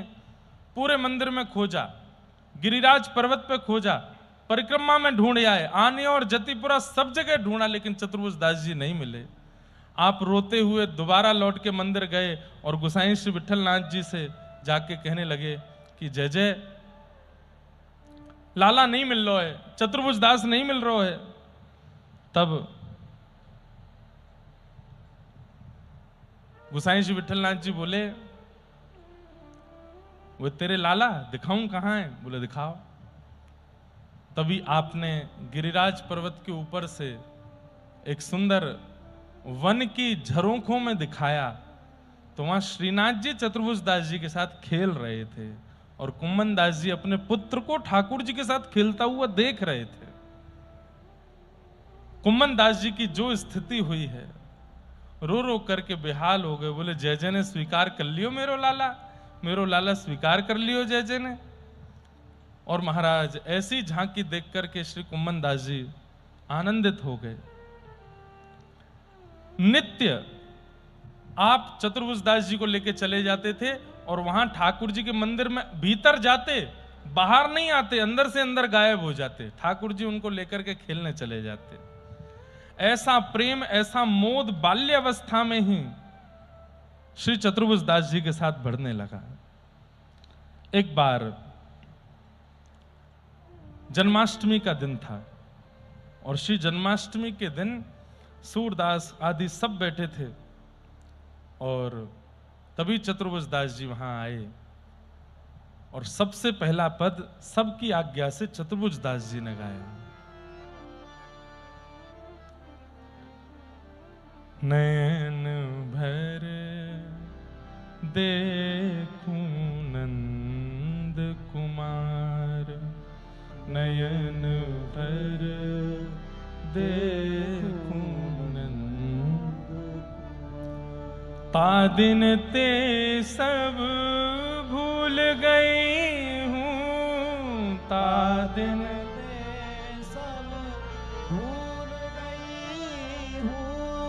बिसरोपन परवार,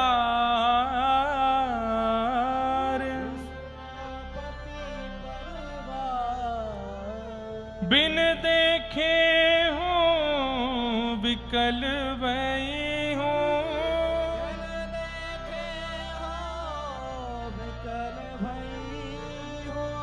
रोम रोम सब हार, रोम रोम सब हार, नयन भर देखूं नंद कुमार, नयन भर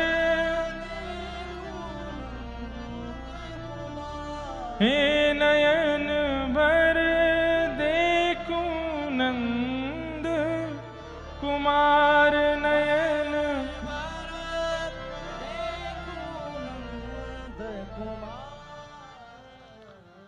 इस प्रकार आपने पद गाया और आप पद गा रहे थे और सब मंत्रमुग्ध होकर के केवल सुन रहे थे। अरे कितने बड़े सौभाग्य की बात है कि श्री चतुर्भुज दास जी गा रहे हैं और जिस प्रकार पीछे सहायक गायक गाते हैं, ऐसे चतुर्भुज दास जी के सहायक गायक कौन है पता है? नंददास भी गाते हैं, कृष्णदास भी गाते हैं, पर सहायक गायकों में इन्होंने कभी नहीं गाया। लेकिन चतुर्भुज दास जब गाते हैं तब सहायक गायकों में श्री सूरदास जी इनके साथ गाते हैं। सबसे बड़े सूरदास चतुर्भुज दास जी को ऐसे देखते हैं, छोटे से चतुर्भुज दास और सबसे ज्येष्ठ श्री सूरदास। वैसे तो अष्ट सखाओं में उम्र में सबसे बड़े श्री कुम्मन दास जी, उनके बाद चतुर्भुज दास, उनके बाद सूरदास है, पर फिर भी सूरदास जी की ख्याति बहुत ज्यादा है। 1.25 लाख पद लिखे हैं, उनकी पदवी थी, लेकिन वे भी चतुर्भुज दास जी के सुंदर भाव पर मोहित रहते थे।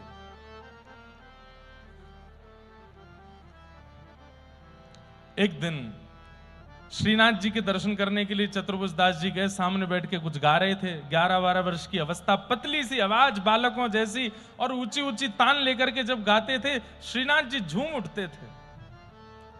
एक दिन श्रीनाथ जी बोले, ए चतुर्भुज, चतुर्भुज नहीं बोलते, क्या बोलते, कुंभना के।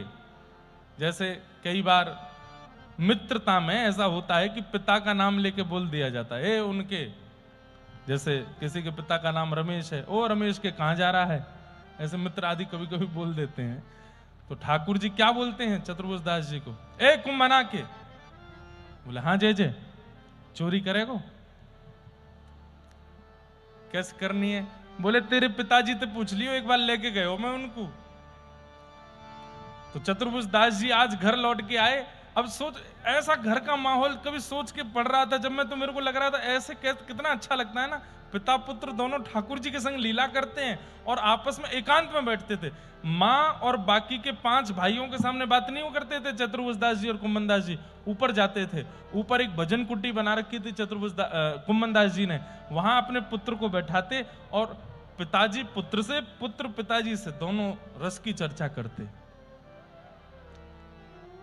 एक बार की बड़ी सुंदर घटना बताते हैं कि एक बार कुम्मन दास जी को स्वप्न में दिख रहा था कि श्रीनाथ जी की शयन हो गई है, घनघोर अंधेरा है पूरे गिरिराज जी में, केवल एक दीपक श्रीनाथ जी के गर्भगृह में जल रहा है। और तब चतुर्भुज कुम्मन दास जी ने एक पद गाया,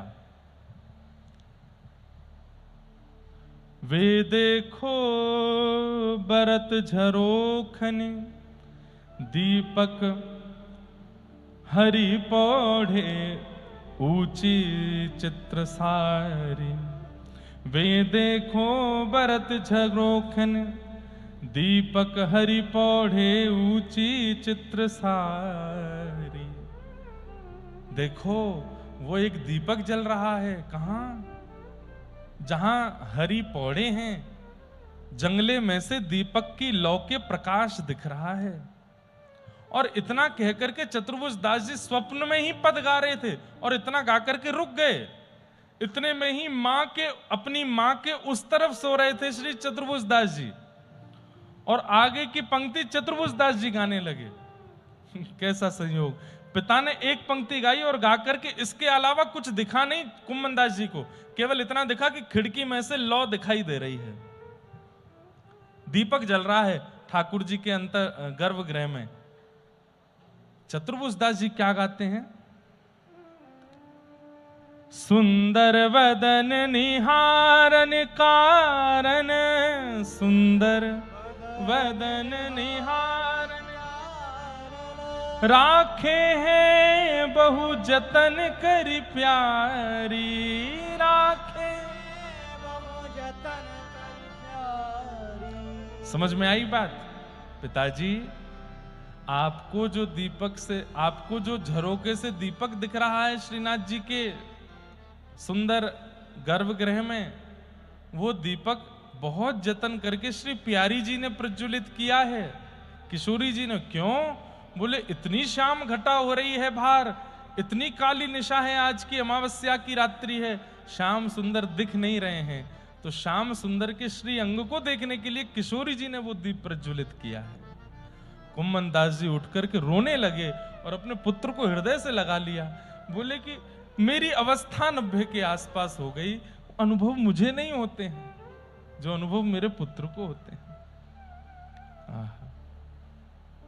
सुंदर वदन निहारन कारण, सुंदर वदन निहारन राखे हैं बहु जतन कर प्यारी, राखे बहु जतन कर प्यारी। कुम्मन दास जी समझ गए कि जो अनुभव मुझे होता है वो इनको भी होता है।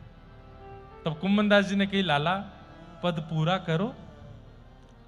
तब आपने अपने पिताजी की छाप से पद को पूरा किया। कुंभन दास प्रभु सौ, कुंभन दास प्रभु सौभग सीमा, कुंभन दास प्रभु सौभग सीमा, जोरी भली बनीक सारी, जोरी भली बनीक सारी, जोरी भली बनीक सारी, जोरी भरी। कुम्मन दास जी बोले, लाला मध्य भी हो गया पद का, अंत भी हो गया, प्रारंभ का स्थाई तो बना नहीं। तो चतुर्भुज दास जी ने तुरंत स्थाई भी गा दिया। क्या? नवनागरी मनोहर राधे, नवनागरी मनोहर राधे, नवल लाल गोवर्धन धारी, नवनागरी मनोहर राधे, नवनाग। मेरे रोंगटे खड़े हो रहे हैं सोच करके, कितना अद्भुत भाव है। नवनागरी मनोहर राधे, नवनागरी मनोहर राधे, नवल लाल गोवर्धन धारी, नवनागर गोवर्धन धारी। सुंदर वदन निहारन कारण, सुंदर वदन निहारन कारण, राखे हैं बहु जतन कर प्यारी, राखे हैं बहु जतन कर प्यारी। ओ राखे हैं बहु बहु जतन कर प्यारे रागे बहु जतन कर। और एक पंक्ति गा दी, कंठ लगाए भुज दे सिरहाने, कंठ लगाए भुज दे सिरहाने। बंधुओं, अंतरंग रस की लीला है। ठाकुर जी कैसे पौड़े हैं। कुम्मन दास जी को केवल दिए की झलक दिख रही है जंगले में से, लेकिन भीतर कैसे पौड़े हैं छोटे से चतुर्भुज दास जी बता रहे हैं। बोले ठाकुर जी ने अपनी भुजा ऐसे कर रखी है, उस भुजा पर श्री किशोरी जी पौड़ी हैं और एक दूसरे को अंक में भर के दोनों प्रिया प्रियतम पौड़े हैं। हाँ, अंक लगाए भुज दे सिरहाने, अंक लगाए भुज दे सिरहाने। एक टक निहरत पिय और प्यारी, एक टक निहरत पिए और प्यार। ओ नवनागरी मनोहरी राधे, नवनागरी मनोहर राधे। नवल लाल गोवर्धन धारी, नवल लाल गोवर्धन धारी। तन मन मिली प्राण प्यारे सो, तन मन मिले प्राण प्यारे सो। तन मन मिले प्राण प्यारे सो, तन मन मिली प्राण प्यारे सो।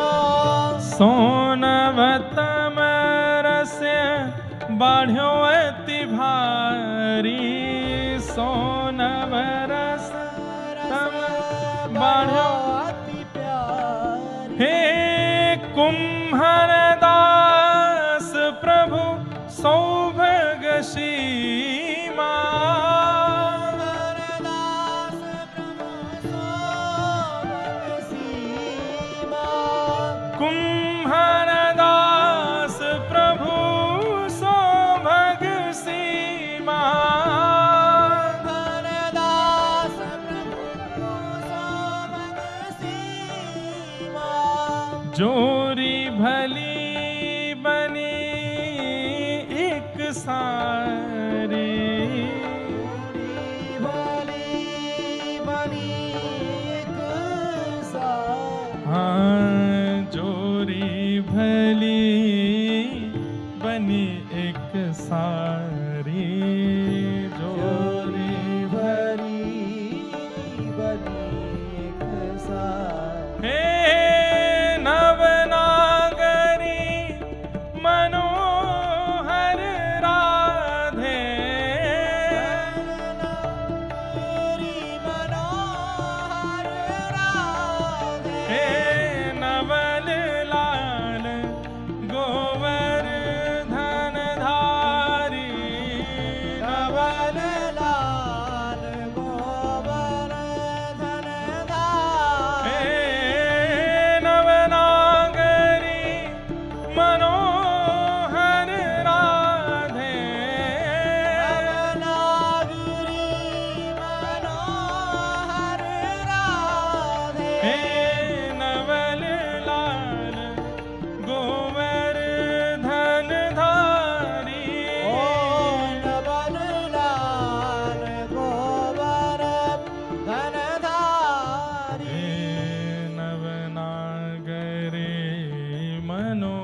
श्री कुम्भन दास जी जिनके साथ ठाकुर जी इतनी लीला करते हैं, वह भी नहीं देख पा रहे हैं कि गर्भगृह में क्या लीला चल रही है। छोटे से चतुर्भुज दास जी बता रहे हैं।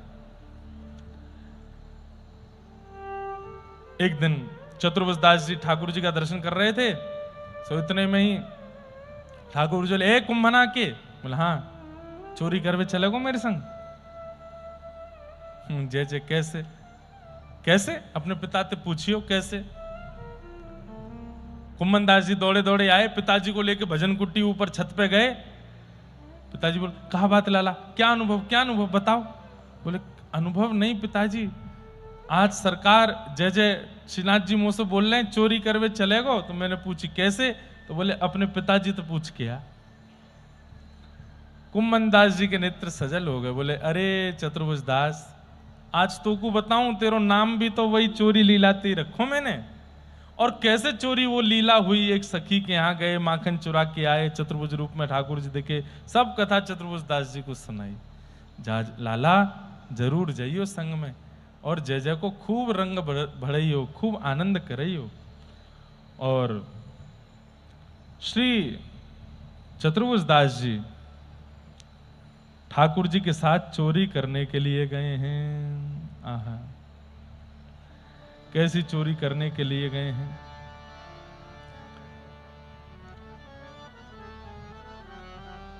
वाह, बहुत सुंदर लीला है। ठाकुर जी ने कही, जो तेरे पिता के संग गलती भई वो आज नहीं करूंगा मैं। बोले कैसे? बोले, तेरे पिता के समय पे एक गोपी आती और आयकर के मुंह को माखन को प्रलोभन दे के जाती।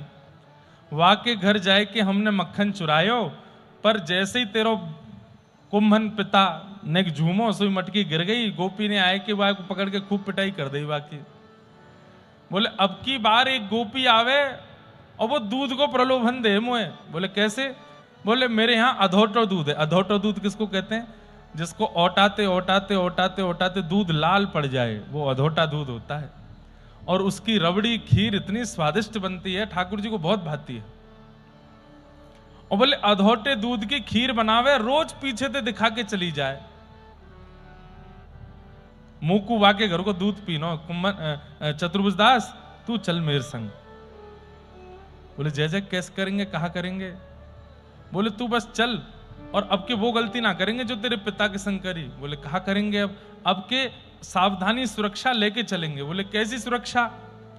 ठाकुर जी बोले, वाके घर में जामेंगे, और घर में जाए करके खूब बढ़िया, पहले तो मटकी धूड़ के वाते दूध निकाल के पीमेंगे। और जैसे ही पता चलेगी कि आवाज है गई है, गोपी दौड़ करके आ रही है, तो सबरो दूध तू अपने मुंह में भर लियो, मैं अपने मुंह में भर लूंगा। गोपी जैसी हमारे पास आवेगी, वहां के मुंह पे पिचकारी मार के भाग जाएंगे। चतुर्भुज दास जी बोले, जय जय आपकी लीला, आप कैसे करेंगे आप ही जानो। आहा,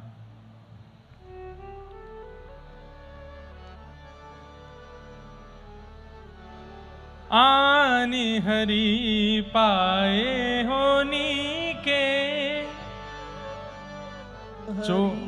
चोरी चोरी दधि माखन को, खायो गिरधन दिन प्रति के। आज ठाकुर जी दधि माखन खाने के लिए गए हैं, और श्री चतुर्भुज दास जी को संग लेकर के गए। और जैसे ही जाए करके एक मटकी में नीचे से नेक छेद कियो, दूध गिरन लगो। श्रीनाथ जी ने खूब रस भर के बाद दूध को पियो, कुम्भन दास को भी पिवायो। और जैसे ही दूध गिरवे की आवाज भई, सोई गोपी दौड़ी भीतर से निकसी आई। कौन आयो, कौन आयो, कौन आयो? सोई ठाकुर जी बोले, कुम्भन दास, ए कुम्भना के चतुर्भुज दास। बोले, हाँ, भर ले अपने मुंह में। ठाकुर जी ने अपने मुंह में भर लियो, चतुर्भुज दास जी ने अपने मुंह में भर लियो। और तब कहा करें, आहा, रोक्यो भवन द्वार ब्रज सुंदरी, ये थाड़े पे पी के। अब कैसे जेयत घर अपने, भाजन फोरी दूध दही घी के। कुंभन दास प्रभु भले परे फद, कुंभन दास प्रभु भले परे पद। जान न देहूं भावत जी के, भारी गंडूष छीट देने नैनी, गिरधर धाये चले दे की के। भारी गंडूष छींट दे नैनन, गिरधर धाये चले दे की के।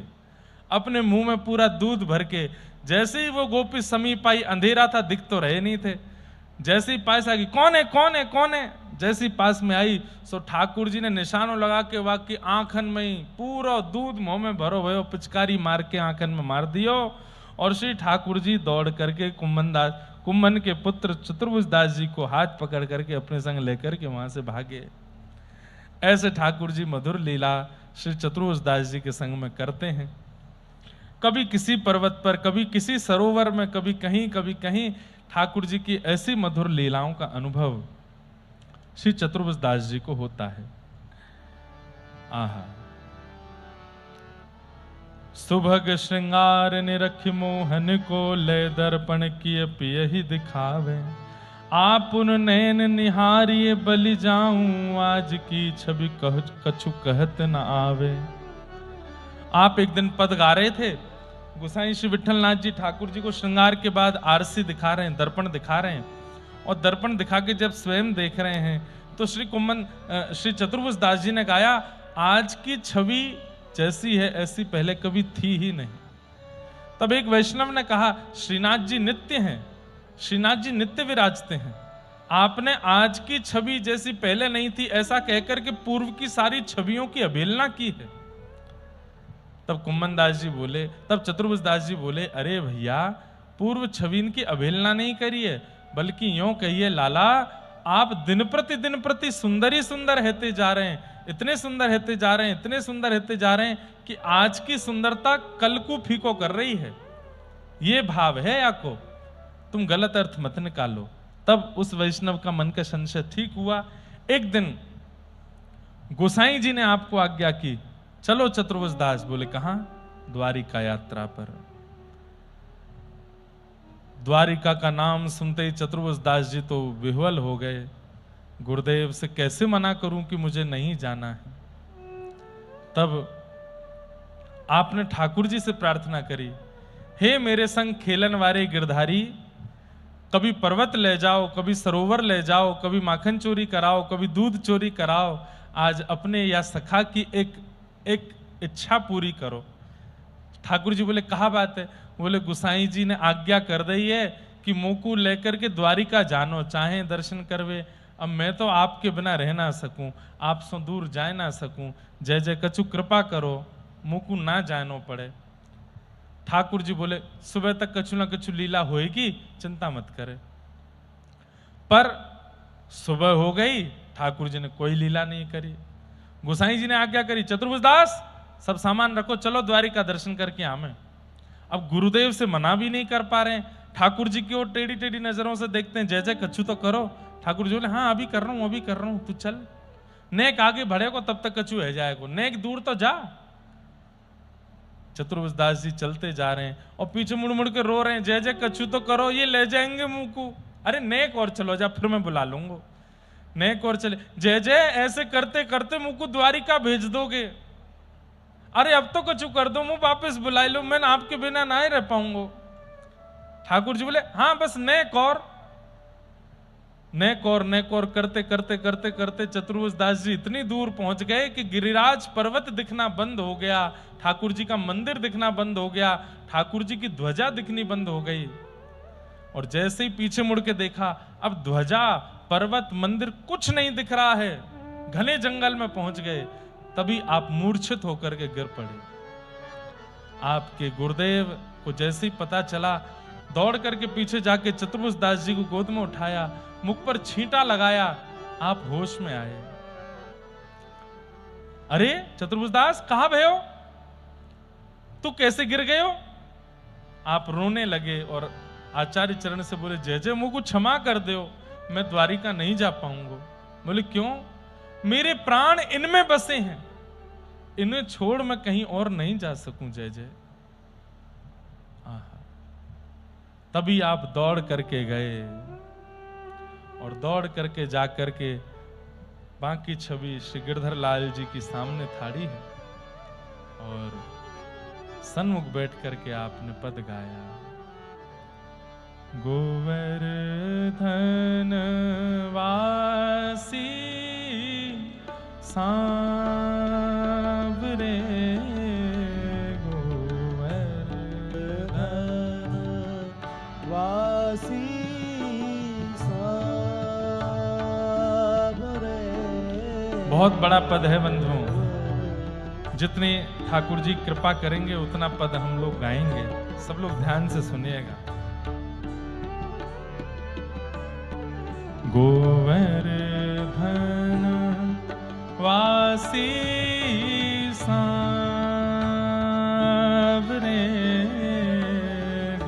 गोवर्धन वासी सांवरे। लाल तुम बिन रयो न जाए, ओ लाल तुम बिन रहो न जाए, ओ लाल तुम बिन रयो न जाए रे, गोवर्धन वासी सांवरे, गोवर्धन वासी सांवरे। हे बंक चिते मुस्काई के, सुंदर वदन दिखाए, ओ बंक चिते मुस्काए के, सुंदर बदन दिखाए।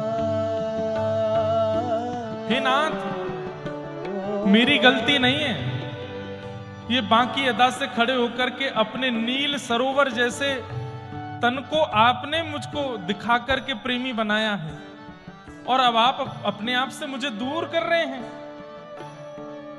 अरे आप नील सरोवर हैं और आप नील सरोवर में गोता खाने के लिए मेरे ये दो नेत्र मछलियां हैं। मछली सरोवर के बिना कैसे रहेगी नाथ? लोचन तड़फे मीन जो, जुग भरी धरी बिहाए, गोवर्धन वासी सांवरे, गोवर्धन वासी सांवरे। हे लाल तुम बिन रयो न जाए, ओ लाल तुम बिन रहो न जाए रे, गोवर्धन वासी सांवरे,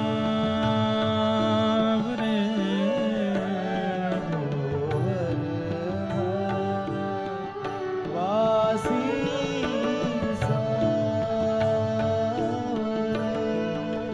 कौन कौन सी झांकियां आपने मुझे दिखा करके अपने रूप में इतना घोल लिया है कि अब मैं आपके बिना रह नहीं पा रहा हूं। एक झांकी मैंने आपकी देखी है, कौन सी? सप्तक स्वर बंधान सो मोहन वेणु बजाए हो सप्तक स्वर बंधान सो मोहन वेणु बजाए। ओ सुरति सुहाए बाधिके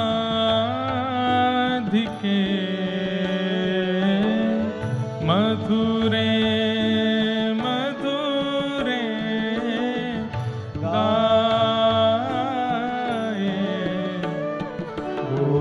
गोवर्धन वासी सांवरे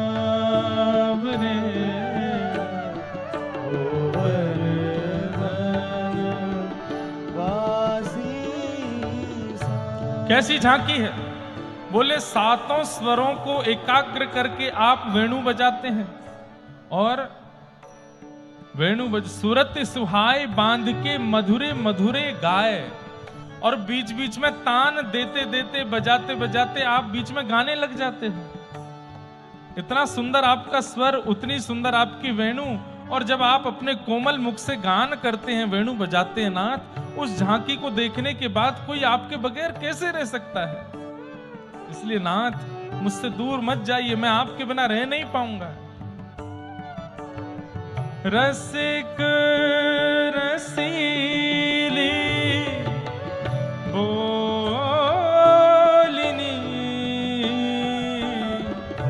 गिरि चढ़ी गाए बुलाए ओ रसिक रसीली बोलनी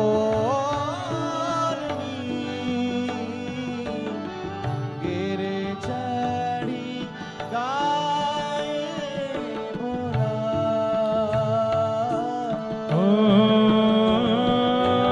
गाए बुलाई धूबरी ऊंची टेर सुनाए गोवर्धन वासी सांवरे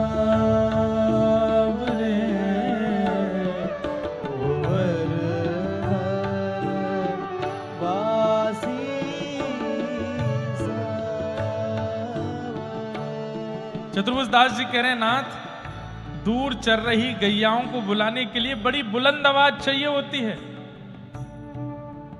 हो करके बड़े बड़े ग्वारिया बड़ी बुलंदी से बुलाते हैं, तब उनकी गैया दौड़ी दौड़ी आती हैं और वापस गौशाला की ओर चल पड़ती है। लेकिन नाथ, रसिक रसीली बोलनी गिरिचड़ी गाय बुलाए, आपकी ऐसी वाणी है कि एक शब्द आप बोल देते हैं तो पत्थर पिघलने लग जाता है, आकाश का सूर्य मध्यम होने लगता है, चंद्रमा की शीतलता प्रकट होने लगती है, यमुना का जल स्तब्ध हो जाता है, वायु अपना रव करना भूल जाती है, पत्तों पर बैठे हुए पक्षी शांत होकर के सुनने लगते हैं। आपकी इतनी रसीली बोलनी, और उसमें भी आप गिरिराज जी पर चढ़ करके गाय बुलाई धूमरी ऊंची टेर सुनाए, अपने दोनों मुखमंडल अपने दोनों अधर के पास भुजा रख करके आप अपनी गायों को बुलाते हैं। अरे श्यामा, तू कहां को चली गई, मैं तेरी प्रतीक्षा कर रहा हूं, अरे जल्दी आजा, यशोदा मैया बाट निहार रही है, जल्दी नंद भवन को चलना है, सांझ है गई है, रात है जाएगी, तू तो मिल जाएगी, क्योंकि तू धूमरी मतलब गोरी, तू गोरी है, मैं खो जाऊंगा क्योंकि मैं तो कारो हूं ना। अरे शाम ढलवेते पहले जल्दी आजा। अरे कालिंदी, ये सब गैयाओं के नाम हैं, ठाकुर जी की गायों के नाम हैं। ठाकुर जी गैयाओं को बुला रहे हैं। बोले उस समय आपकी जो झांकी होती है गैया बुलाने वाली, उस झांकी को मैं कैसे भूल सकता हूं नाथ? उस झांकी का दर्शन करने वाला व्यक्ति आपके बगैर कैसे रहेगा? इसलिए नाथ, तुम बिन रहो न जाए,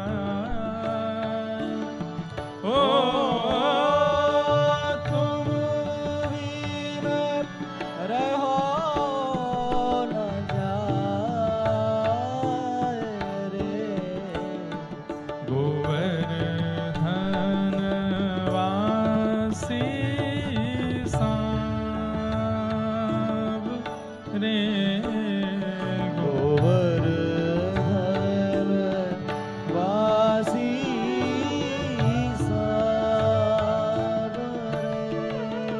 हे दृष्टि परे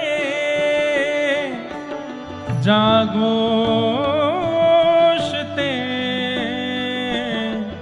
तब ते रुचे नान। ओ दृष्टि परे जा दोष में, तब तेरो चेहरा। ओ रजनी नींद ना आवहि, तेहि बिसरे भोजन पान। गोवर्धन वासी सांब रे। गोवर्धन वासी सांब। कह रहे हैं ऐसे भाव, ऐसी आपकी लीलाओं पर जिसकी दृष्टि पड़ जाती है, उसकी स्थिति क्या हो जाती है? दृष्टि पड़े जा घोषते, तब ते रुचे न आन। और कहीं फिर उसकी रुचि बन नहीं पाती, और कहीं उसका मन नहीं लगता। अरे स्थिति तो यहां तक हो जाती है श्याम सुंदर, रजनी नींद ना आवहि, रात को नींद नहीं आती है, तेहि बिसरे भोजन पान। संसार की समस्त स्थितियां उसकी नष्ट हो जाती हैं। हे श्याम सुंदर, या तो ऐसी झांकी दिखाया मत करो, और दिखाते हो तो फिर दूर जाया मत करो नाथ। क्यों चले गए हैं आप दूर? क्यों भेज रहे हैं दूर? आ जाइए ना सामने। दर्शन को नैना तपे, वचन सुनन को कान। ओ दर्शन को नैना तपे, वचन सुनन को कान। ओ मिलवे को हियरा तपे, ही के जीवन प्राण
क्या चाहते हैं आप चतुर्भुज दास? अपनी इच्छा तो बता दो। तुम कहो तो तुम्हें स्वर्ग का राजा बना दूं, तुम कहो तो तुम्हें पृथ्वी का राजा बना दूं, तुम कहो तो ब्रजमंडल का राजा बना दूं। क्या चाहिए तुमको? चतुर्भुज दास बोले वचन चाहिए आपसे। बोले क्या वचन चाहिए? बोले पहले बताइए, पूरा करेंगे? बोले करेंगे। एक ही अभिलाषा है, मन अभिलाषा यह रहे, लगे ना नैन निमेष। मेरी पलकें कभी गिरे ना नाथ, ये कृपा मुझ पर कर दो। मेरे नेत्रों के निमेष कभी गिरे ना।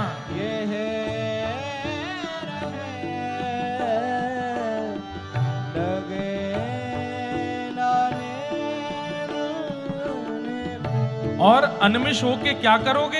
बिना पलक झपकाए क्या करोगे? एक टक देखूं आवते, नटवर नागर भेष, गोवर्धन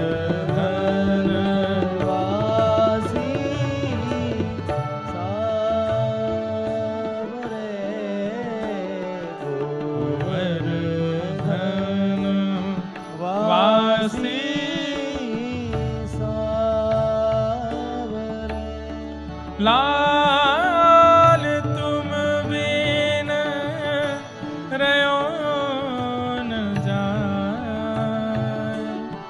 ओ तुम बिन रहो न जाए रे, गोवर्धन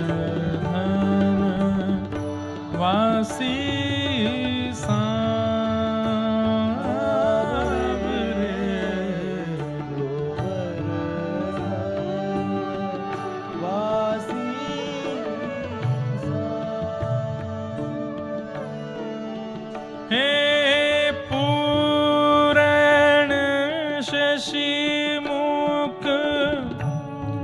देख के चिचोट्यो वही और हो पूरन शशि मुख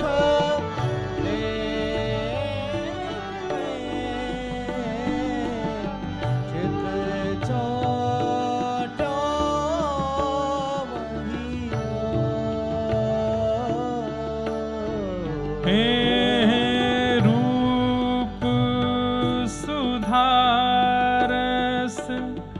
चाक को, जैसे चंद हो जैसे चातक मोर, गोवर्धन वासी सावरे, गोवर्धन वासी सावरे। जैसे पूर्णिमा की चंद्रमा को चकोर देखता है नाथ, ऐसे हमारे लिए तो आप ही चंद्रमा हो। ठाकुर जी बोले तो मैं चंद्रमा हूं, तो फिर तुम कौन हो? बोले हम तो चातक हैं। जैसे चातक स्वाति के जल का प्रेमी होता, हम आपके प्रेमी हैं नाथ। प्राण निकल जाए हमारे चाहे, लेकिन आपको ध्याए बगैर, आपको पाए बगैर जाएंगे नहीं इस दुनिया से। ये दृढ़ संकल्प करके बैठे हैं, आप जब तक नहीं मिलोगे तब तक प्राण निकलने नहीं देंगे इस तन से। आप मिलो नाथ, हम चातक बन गए आपके लिए। बंधुओं, पद बहुत बड़ा है, पूरा सुना देना ना। कौन बोल रहा है? कोई ने ना भी बोली का, भूख लग रही है।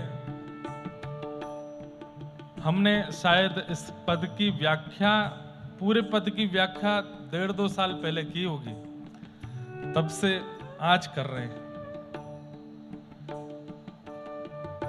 मन में आया कि पूछ लें, इच्छा हो तो ही आगे का भाव बताएं। लेकिन मैं सुन रहा हूं कई लोग गा रहे हैं साथ में, याद है उन्हें, बहुत सुंदर भाव है। हे नाथ, हम तो आपके लिए चातक बन गए हैं, चकोर बन गए हैं, मोर बन गए हैं। हमारी स्थिति कैसी हो गई है? यदि आप देखना चाहते हैं हमारे प्रेम का स्तर, तो लोक लाज विधि वेद के छाणे सवई विवेक। ओ लोक लाज विधि वेद के छाणे सवई विवेक। हे नाथ, लोग क्या कहेंगे, लाज किस में होनी चाहिए, शास्त्र क्या कहते हैं, कौन कहां अपराध क्या, ये सब हम भूल चुके हैं आपके प्रेम में। अब हमें कोई मतलब नहीं, कोई रोके चाहे टोके, हम आपके हैं, आपके थे, आपके ही रहेंगे नाथ। कमल कली रवि जो बढ़े, छिन छिन प्रीति विशेष गोबर वनवासी सावरे, गोबर वनवासी सावरे। जिस प्रकार सूर्य की किरणें धीरे धीरे बढ़ती हैं, तो जैसे जैसे सूर्य की किरण बढ़ती हैं वैसे वैसे कमल की पंखुड़ियां खुलती चली जाती हैं। वैसे ही नाथ, जैसे जैसे हमारा आपके प्रति प्रेम बढ़ रहा है, हमारे हृदय की ग्रंथियां खुलती जा रही हैं। ये लोक लाज मर्याद विषय वार्ता, इन सब के भाव हमारे नष्ट होते जा रहे हैं, हम मुक्त होते जा रहे हैं, खुलते चले जा रहे हैं। नाथ, आपके प्रेम में हमारी ऐसी स्थिति है। ठाकुर जी बोले, मैं मिल गया तो क्या करोगे? क्या करेंगे? सुनो नाथ, मन मथ कोटिक वारिने, देखी डगमगी चाल। ओ मन मथ कोटिक वारिने, देखी डगमग चाल। हे नाथ,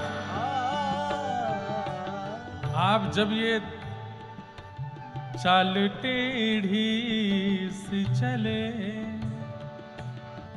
पाग टेढ़ी सी धरे, वापे मोती लटकन,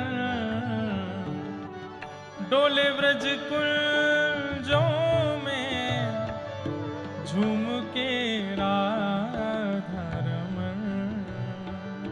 हे नाथ, ये जब टेढ़ी सी चाल चल के आप चल के आते हो ना नाथ, उस समय ऐसा लगता है अपने मन को मत करके कोटि कोटि कोटि करोड़ों करोड़ों करोड़ों भाव प्रकट कर दूं और सबको आप पर वार दूं। नाथ, इतने प्यारे लगते हैं आप।